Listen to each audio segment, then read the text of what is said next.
ভারতের রাজনীতিতে সবচেয়ে প্রভাবশালী গান্ধী পরিবারের মশাল এখন দেশটির প্রয়াত প্রধানমন্ত্রী রাজীব গান্ধীর দুই সন্তান প্রিয়াঙ্কা গান্ধী ও রাহুল গান্ধী বহন করছেন।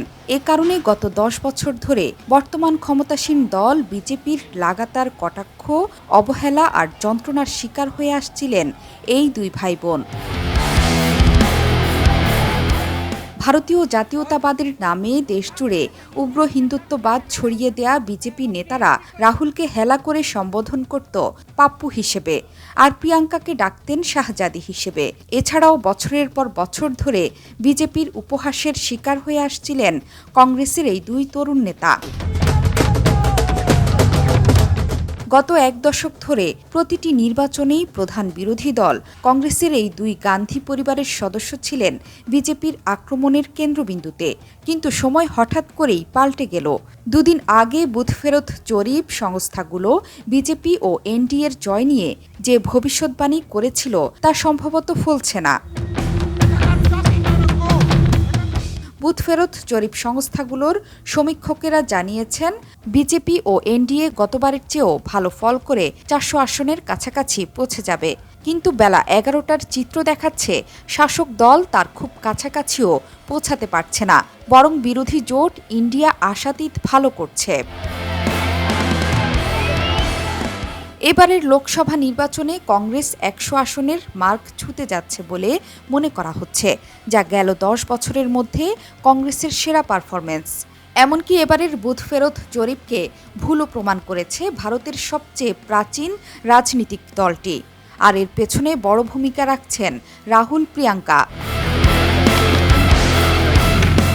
মিস্টার গান্ধী কার্যত ভারত জোড়ো যাত্রার মাধ্যমে সারা দেশে তার ভোটের প্রচার শুরু করেছিলেন। যদিও লোকসভা আসন জয়ে এই যাত্রা কতটুকু প্রভাব ফেলেছে তা নিয়ে বিতর্ক রয়েছে।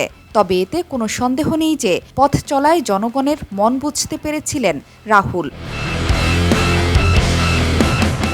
রাহুল টেলিভিশনের পর্দা থেকে নিজেকে বের করে এনে জনসাধারণের কাছে এসেছেন। তাদের সঙ্গে এক হয়ে যেতে যথাসাধ্য চেষ্টা করেছেন। সেই সঙ্গে বিজেপির চরিত্র ভোটারদের কাছে পরিষ্কার করতে সচেষ্ট ছিলেন এবং বিজেপির হিন্দুত্ববাদ ধারণাকে ভেঙে দিতে অবদান রেখেছেন। রাহুল গান্ধী বুঝতে পেরেছিলেন, মাঠের ভোটারদের কাছে পৌঁছাতে না পারলে বিজেপিকে ঠেকানো যাবে না। তাই মিস্টার গান্ধীর কুকুরছানা পোষার দৃশ্য, মানুষকে আলিঙ্গন করা, সমাজের সব স্তরের লোকদের সাথে কথা বলা, শিক্ষার্থী থেকে ট্রাক চালক, মেকানিক সবার সমস্যা শুনেছেন তিনি।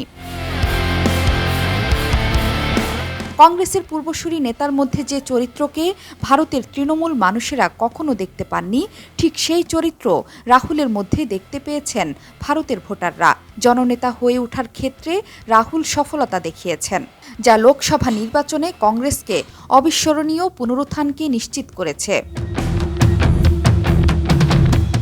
অন্যদিকে প্রিয়াঙ্কা গান্ধী এবার যখন নির্বাচনে প্রার্থী হলেন না, তখন এ নিয়ে তার ভক্তরা হতাশ হলেও দলের জন্য দারুণ ম্যাজিক হিসেবে কাজ করেছে। প্রার্থী না হবার কারণে তিনি কংগ্রেসের হয়ে দেশজুড়ে প্রচারণা চালিয়ে যেতে পেরেছেন। তাই এই পদক্ষেপ স্পষ্টতই ফল দিয়েছে বলে মনে করা হচ্ছে। এবার নির্বাচনে প্রিয়াঙ্কা একজন বক্তা হিসেবে আবির্ভূত হয়েছেন। তিনি জনগণকে মোহিত করতে পারেন এবং তাদের সাথে সংযোগ স্থাপন করেন। মোদির সব অভিযোগের বিরুদ্ধে পাল্টা আঘাতও হেনেছেন। সেই সঙ্গে আমেথি ও রায়বেরেলিতে কংগ্রেসের প্রচারে মূল কারিগর হিসেবে কাজ করেছেন প্রিয়াঙ্কা। কংগ্রেস ক্ষমতায় গেলে হিন্দু নারীদের মঙ্গলসূত্র ও স্বর্ণালঙ্কার কেড়ে নেবে। বিজেপির এমন প্রচারণার মোক্ষম জবাব দিতেও সফলতা দেখিয়েছেন প্রিয়াঙ্কা। তিনি ভারতের জনগণকে মনে করিয়ে দেন, তার দাদি ইন্দিরা গান্ধী তার সব স্বর্ণালঙ্কার রাষ্ট্রীয় কোষাগারে জমা দেন এবং মা সোনিয়া মঙ্গলসূত্র উৎসর্গ করেছেন। এবারের নির্বাচনে কংগ্রেস 543টি আসনের মধ্যে মাত্র 328টি আসনে প্রতিদ্বন্দ্বিতা করে, যা ছিল সর্বকালের সর্বনিম্ন। বাকি 215টি আসন মিত্রদের জন্য ছেড়ে দেয়। মল্লিকার্জুন খার্গের নেতৃত্বাধীন কংগ্রেসের এমন বড় সিদ্ধান্তের পেছনেও বড় ভূমিকা রাখেন রাহুল, প্রিয়াঙ্কা। এই সিদ্ধান্তেও উপকার পেয়েছে কংগ্রেস। লোকসভা নির্বাচনে কংগ্রেস এখনও বিজেপির তুলনায় অর্ধেক আসন নিয়ে শেষ করতে পারে, কিন্তু গান্ধী ভাই বোনরা তাদের দুর্দান্ত পারফরমেন্সে বেশ উজ্জ্বল। মঙ্গলবার সন্ধ্যায় কংগ্রেসের সংবাদ সম্মেলনে মিস্টার গান্ধী দলের পারফরমেন্সে বোন প্রিয়াঙ্কার অবদানের কথাও তুলে ধরেন। জোহরা চৌধুরী সেতু, ৭১।